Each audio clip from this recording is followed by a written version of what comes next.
king-size bed with no headboard, cheap laminate, 4 downlight white walls, a smell of fresh washing and coffee, a black rack instead of wardrobes, a picture of a hall bath they'd never visited hanging above the bed.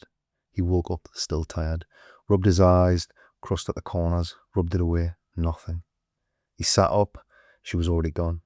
He picked his nose, crispy, rough, reached out for his phone, charged on the floor, scrolled, nothing of note, nothing ever. The presentation, Friday, 11 o'clock. It was Monday. Her side of the bed was cold. The coolness was comforting. His little girl came in, already dressed.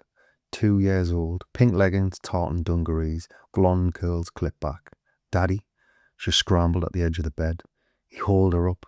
She sat smiling on his chest. He kissed her. She wriggled but stayed close. He slid her to one side, pulled on his boxers and thought about his dream. Shopping for cutlery and supermarket lighting. He looked out of the window.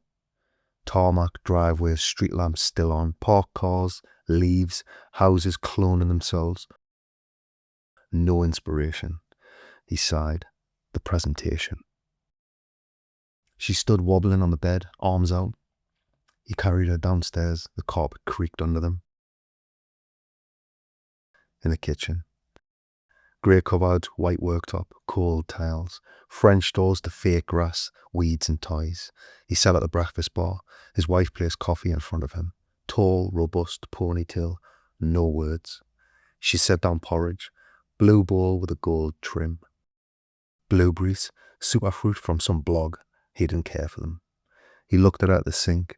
He briefly thought about sex. He hated the bowls. He sipped too hard and burnt his mouth. She gave him a look. Their daughter hugged his leg. She pointed at his cup. He shook his head. Hot. His wife lifted her away. Perfume lingered, no longer sweet. The door slammed. The engine trembled. He poured the coffee down the sink. The porridge steamed. He watched the white German box crawl away. Upstairs again. Phone in hand, sock from the floor, masturbated. Warmth flushed him. In the bathroom he hid the sock, brushed his teeth, stared at black mould in the sealant. Latch stuck. Steam set off the smoke alarm. She hated it. He never fixed it. How did he get into procurement? He wanted to be an actor. Never tried, never pursued it, but he knew he'd be good. He recited lines when alone. Sometimes he cried.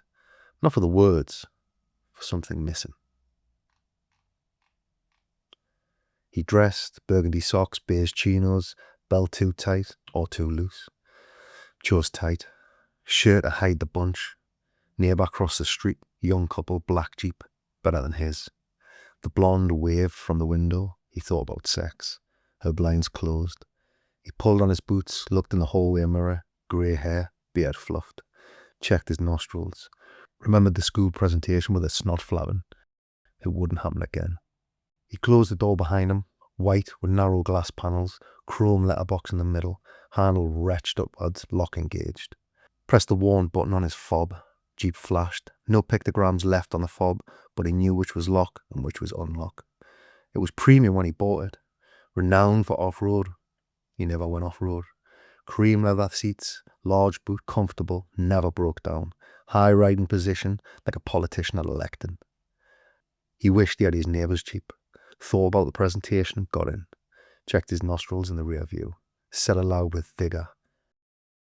Okay, so what am I doing? I'm chasing this guy. No, he's chasing me. The leather was cold, the windscreen steamed. Window down, crisp air stung his lungs. Fans cleared the mist, engine shuddered alive. He drove. Past a young neighbour in her black trousers. She waved. He smiled. Thought about sex. Put the window up, thought about sex again. Then the presentation. His manager was lazy, forever claiming credit. Off sick long term. The presentation had been pushed onto him. Traffic, same lanes, same routine, like brushing his teeth. He reversed into his spot. Finance girl had parked askew again. He slid out, jacket, brush and wet paint, touched his fob at the pan, walked in. The finance girl was in the fire, coming from the toilet. He mentioned her parking in a stupid voice. She frowned. He tried to explain. She disagreed, then apologised, offered to move it. He stuttered, told it was only a joke. Silly voice again. She smiled, eyes not matching her mouth. Turned and left. Tightest arse he'd ever seen. He thought about sex. Office. Blue carpet tiles, dirty windows to the car park. A forklift chugged past. Driver smoked. Whiteboard grid with red tape. Target scrawled in faded marker, never updated. 2 banks of desks, everyone facing everyone. He landed heavily in his chair, jacket thrown over it. Powered up, checked emails. Nothing. Opened presentation. It was blank. Copied graphs, updated data, changed fonts, colours, transitions, animations, typed. Paul came in, tapped his back instead of saying hello, asked if he wanted coffee. Yes, too eagerly. Canteen. Busted units, sink, toaster, kettle, microwave that no one touched. Paul spooned coffee, asked about the presentation. Nearly done. He remembered his porridge, still in the breakfast bar, still in the thick blue bowl with the gold trim. She'd say before him, cold, waiting. He sighed. Paul asked what was wrong. He laughed. Nothing. When you smash the presentation, they won't need your manager back. Paul said he hoped so, handed him coffee. They walked back. Tracy was in now, always sweating, always cold, aircon blasting warm. He said, "Good morning, Tracy." She was breathless, coat half off, PC booting. She hummed softly, a tune he knew. His eyes prickled. He ignored it and typed. Data was out of date. He emailed colleagues who sat a short walk away. Lauren came in shivering, slight and quiet. She asked if he wanted coffee. He said yes. She leaned over his shoulder, breath on his neck. "Impressive," she whispered. His presentation showed his impact, nearly 100 grand saved in logistics. Less air freight, more sea freight. Efficiencies, optimization, agile, lean, balanced, dynamic. Buzzwords executives drool over. He thought about sex. He wasn't attracted to Lauren. He ate a processed lunch. It made him sluggish and guilty. Tomorrow he'd get up early and make something healthy. Tomorrow, always tomorrow. He sat tight. Took a shit in one of the 2 male toilets. The smell was terrible. Someone came in to piss. He waited, silent, not moving. When the man left, he pulled his belt through the looser hole. Squirted hand cleaner, washed, lukewarm. Stayed lukewarm. Smelled his fingers. Looked in the mirror, same face. Not enough. "Another movie line," he said in an accent.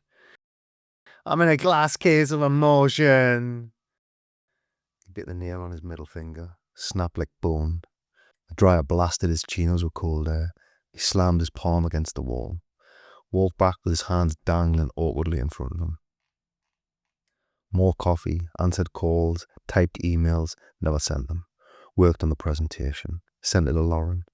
She touched his back as she left. Well done. He thought about sex. Ceiling lights reflected off the black glass outside. Jacket on, goodbye to colleagues. He opened his driver's door straight into the finance girl's car. Too close. Sat in the cold leather, fans on, window down. Traffic where it always was. Other drivers in their cars, same direction, same thing, but he was different. Couldn't explain why, just knew. In their collective uniqueness, they were rendered ordinary. He wouldn't be ordinary. His chance just hadn't come yet. He crept home like the last squeeze of toothpaste. His wife's car was already there. He thought about the blue bowl, the cold porridge, the gold trim. His neighbour pulled up behind him. No way he paid for that Jeep in cash. Probably financed to the hilt. All show. His wife opened the door, arms folded. They needed milk. She shut it again. He hurried back into the Jeep. Leather still warm, start button. Headlights washed across the garage door like a blank cinema screen. He reversed. The local shop was 5 minutes away. He drove past it, headed to the supermarket. Cars crammed in bays, crooked wheelchair icons, headlights, streetlights, cash machines, security that secured nothing, chrome baskets, scuffed lino, prices, prices, prices. He parked in the disabled bay near the entrance. The supermarket threw light like a blast furnace.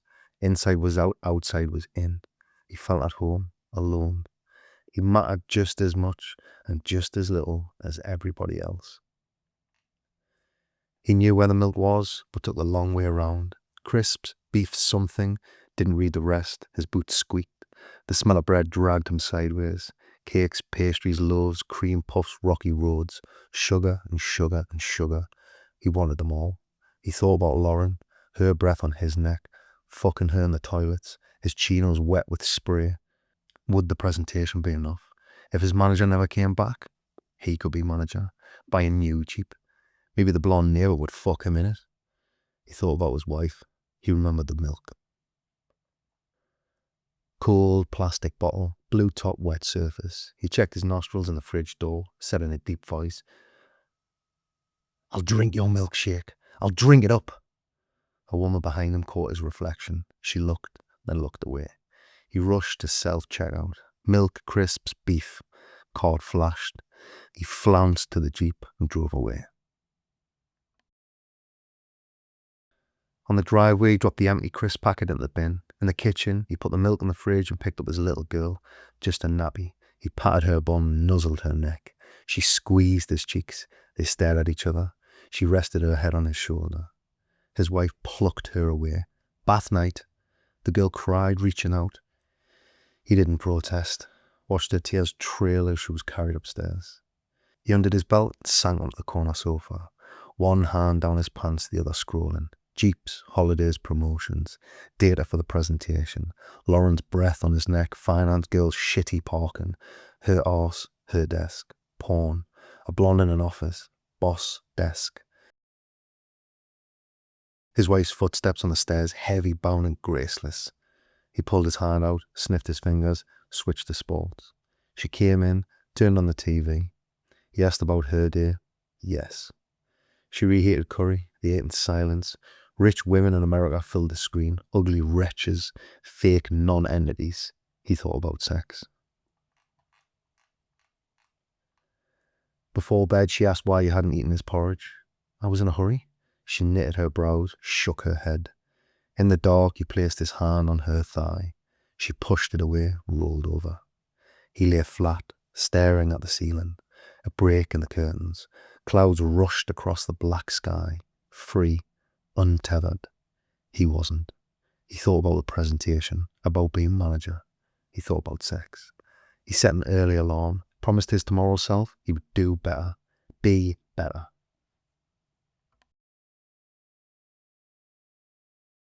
He woke, his wife was gone, his little girl clambered onto the bed alone. The first time without help, he gripped her tight, carried her through the house like candy floss, sat her on the breakfast bar, no porridge. His wife left with their girl. Over his shoulder, she waved. He waved back. He poured cereal into the blue bowl with the gold trim and hurled it into the sink. Crack. Panic. He buried the broken bowl deep in the outside bin wearing only shorts. Across the road, the blonde slid into her Jeep. He waved. She turned away. He looked at his gut, pushed the bowl deeper. Traffic, just as it always was. Nostril check, finance girl shitty parking, somehow worse. Coffee, cheap food. He found the data. Lauren said it was fantastic. He shit. He sent emails, adjusted fonts. Big, small, bold, red, black, red again. He left in the dark, returned in the dark. Friday, everything was sharper. He rose with his wife, dressed his little girl, made coffee for both. At the sink, she ate a cold pastry. Flakes fell like bonfire cinders. He leaned over, set his cup in the basin, patted her bum and winked at their little girl. The child giggled, his wife stiffened, disgust. His hands felt icky. The morning was lighter, traffic thinner, finance girls parking a little bit straighter, coffee sweeter. He walked into the office with defiant lift. Paul looked uneasy. Tony stood at Lauren's desk, arms folded, studying the presentation, his presentation. 3 months gone, now he's here. Tony strode up, clamped both hands on his shoulders. "You've done good here, son." They were the same age. At 11 o'clock, Tony delivered the presentation. He sat at the back, silent. The board clapped. Tony declared he'd kept tabs on the team. Their ideas were his, an extension of his brilliance. Laughter followed. In the crowd, Lawrence squeezed his hand. Lunch, fish and chips with Paul, almost no words. Back at his desk, coffee, emails. Tony never looked his way again. He drove home, couldn't remember the traffic, sat on the drive. His wife opened the door, arms folded, shut it again. They ate in silence, luxury homes and TV. He wasn't hungry, he went to bed early. She came in later and ran a bath. Her phone glowed, painting demons on the ceiling, splashing water, scrolling, irritating. He wanted darkness, he wanted silence. He went downstairs, filled a blue bowl with cereal and milk, heavy in his hand. He lay on the bed, watching her in the bath. The presentation was today. Okay. Tony stole the show. Typical. You never had a spine. He stood beside the tub, set the bowl down, slid his hand down her thigh, desperate to feel something, anything. She pushed him off. Don't be stupid. He lifted the bowl, swung. The porcelain cracked. Milk splashed white across the tiles. Blood pinked the water. Her body slid beneath the surface. Hair clung like cruel feathers before sinking. The bath turned opaque. She was gone. He placed the blue bowl on the cistern and walked out. In his daughter's room, a faint nightlight, breathing soft, fragile. Silence, darkness. He thought about the presentation. His neighbour's Jeep, Lauren, Tony.